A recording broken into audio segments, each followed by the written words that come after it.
ദിലീഷ് പോത്തൻ എന്ന സംവിധായകൻ്റെ ജനനം, ശ്യാം പുഷ്കരൻ എന്ന എഴുത്തുകാരൻ്റെ അസാധ്യ എഴുത്ത്, ഫഹദിൻ്റെ തിരിച്ചുവരവിലെ വഴിത്തിരിവായ സിനിമ.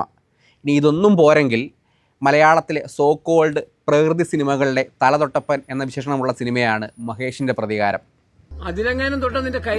സിനിമയുടെ സെക്കൻഡ് ഹാഫിൽ മഹേഷ് ഭാവന ഫോട്ടോഗ്രാഫിയെ പറ്റി കൂടുതൽ അറിയാനും പഠിക്കാനും ശ്രമിക്കുമ്പോൾ ചാച്ച നൽകുന്ന ഒരു ഉപദേശമുണ്ട്.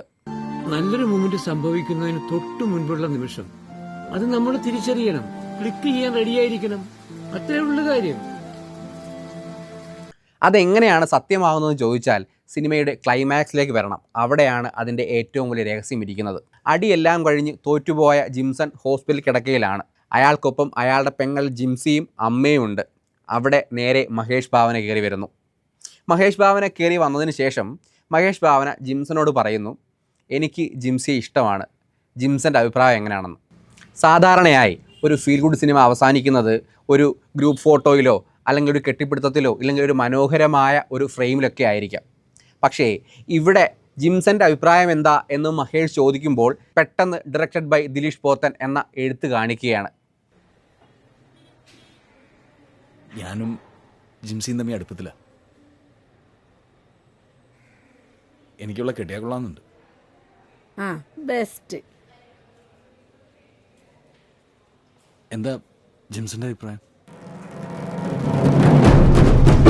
ഒന്ന് ആലോചിച്ച് നോക്കൂ, ജിംസൺ എന്താണ് ഉത്തരം പറയാൻ പോകുന്നതെന്ന് നമുക്ക് എല്ലാവർക്കും അറിയാം അല്ലേ? ഉറപ്പായും തന്നെ തോൽപ്പിച്ച മഹേഷ് ഭാവനയോട് സമ്മതിച്ചു കൊടുക്കാനേ ജിംസന് തരമുള്ളൂ. അത്രത്തോളം ശക്തവുമാണ് ജിംസിയുടെയും മഹേഷിൻ്റെയും പ്രണയം. ആ മനോഹര നിമിഷം, അവരുടെ പ്രണയം അംഗീകരിക്കുന്ന മനോഹരമായ നിമിഷം നടക്കുന്നതിന് തൊട്ട് മുൻപ് ആ സിനിമ അവസാനിക്കുകയാണ്. ഫോട്ടോഗ്രാഫിയിൽ ചാച്ചൻ പറഞ്ഞതുപോലെ ഏറ്റവും മനോഹരമായ കാര്യം സംഭവിക്കുന്നതിന് തൊട്ട് മുമ്പുള്ള നിമിഷം ആ ഫോട്ടോ അവിടെ എടുത്തു കഴിഞ്ഞു.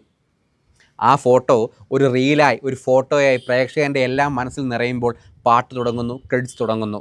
സിനിമ ഒരിക്കലും അവസാനിക്കാത്ത, ഒരിക്കലും മറന്നുപോകാത്ത അനുഭവമായി പ്രേക്ഷകൻ്റെ ഉള്ളിൽ ഇന്നും ജീവിക്കുന്നു.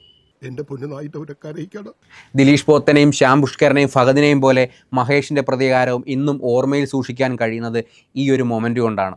ഡേ വണ്ണിൻ്റെ വീഡിയോകൾ ഇഷ്ടമാണെന്നെങ്കിൽ സബ്സ്ക്രൈബ് ചെയ്യുക, ലൈക്ക് ചെയ്യുക, നിങ്ങളുടെ ഫ്രണ്ട്സിനെല്ലാം ഷെയർ ചെയ്യുക. Thank you. അമ്മേ, അയ്യാ.